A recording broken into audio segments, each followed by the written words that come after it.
దాదాపు 70,000-80,000 మంది వచ్చిండ్రు.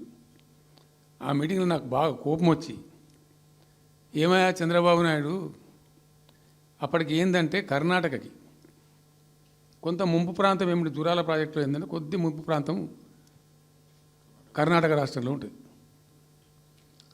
ఒక 13 కోట్ల రూపాయల వరకు కాంపెన్సేషన్ కట్టాల్సి ఉండి కట్టడు, ₹1 కట్టడు. ఏమయ్యా చంద్రబాబు నాయుడు గారు, నువ్వు దత్తత తీసుకున్నావు, కథ తీసుకున్నావు, డైలాగులు చెప్తున్నావు, ఇక్కడ చచ్చిపోతాను జనము, బొంబాయికి వలసలు పోతుండ్రు.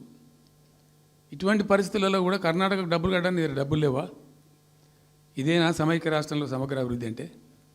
బట్టిగా బ్యారేజ్ ఆ గోడలకు కట్టిన విడిచిపెట్టేది చూసి తమాష పడన్నా అని చాలా తీవ్రమైన విమర్శలు చేశాను. మోకాళ్ళ మీద పరిగెత్తి కట్టిండి చంద్రబాబు నాయుడు. అప్పుడు ఆ కర్ణాటక చెల్లించాల్సిన కంపెన్సేషన్ ఏదైతుందో మోకాళ్ళ మీద ఉరికి నా దాడి తట్టుకోలేక కంటిన్యూగా పెట్టినాం.